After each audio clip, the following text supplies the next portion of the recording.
when a panel of global glazing experts come together, one informative and insightful discussion. I'm Ellen Rogers, and that's what happened today during the GlassCon Global Transatlantic debate. We'll be bringing you more on that in today's newscast. And I'm Nick St. Dennis. We'll also look at some individual technical sessions and hear from speakers about the topics that are driving fabrication and design trends. But first, let's get started with that debate. The session was moderated by Bruce Nickel of Dow Corning. One of the discussions to come out of the debate questioned the opportunities in leasing facade elements. We spoke with Helen Saunders from Sage Glass, who is one of the panelists, to learn more. One of the big ideas that was discussed was why shouldn't the glass industry start leasing glass?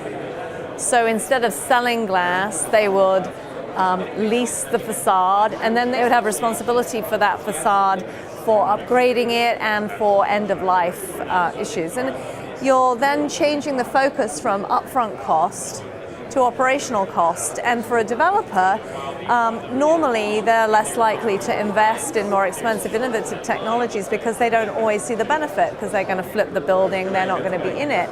But if you then pass that value and cost on operationally through leasing or to their tenants, you bypass that hurdle. So there's some very interesting, I think, benefits that could come from leasing, and it's not new necessarily. So it's an interesting concept. Now, we talked a lot about what are the hurdles to that. How do you make facades more retrofittable?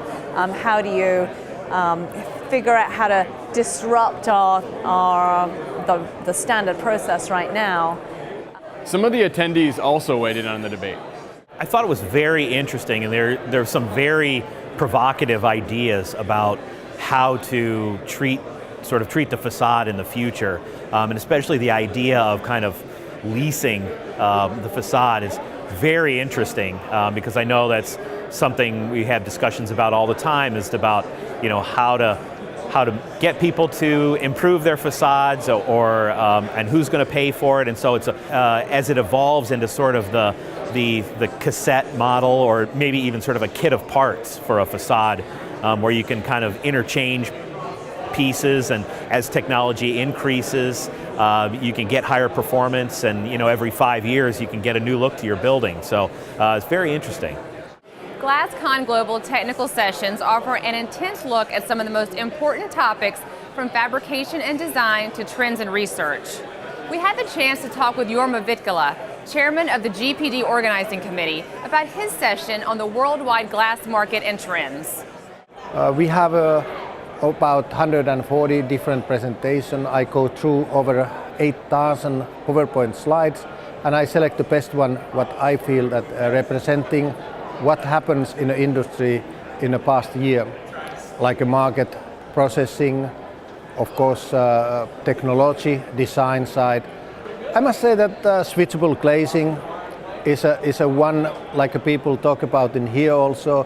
It's a very important thing, and will be in a hot topic also later. The lamination is also growing up very fastly, and of course the thin glass tempering and the high quality tempered glass is a one subject which is highlights in here too. Fabricators are always looking for ways to improve production and quality. Vaughn Schals of Carrari spoke today about glass laminating and possible causes of blemishes, as well as how to prevent them.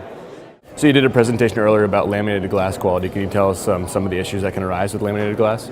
Yeah, so some of the issues that can arise with laminated glass are first bubbles. So when the glass is being de-aired, if not enough air is removed from inside the glass laminate, then the air can form bubbles as well. Another big issue is the quality of the tempered glass. If the tempered glass is not flat enough, then bubbles can form as well. Or sometimes you may have an open delamination on the edges due to the tempered glass being curled a bit. What are some things fabricators can do to prevent these issues? Some of the things they can do to prevent these issues is just do some quality control testing. Some things like pummel value to test the adhesion, or a boil test or a bake test, just to make sure that they're getting a good de-airing or they're getting a good edge seal. That wraps up our newscast today.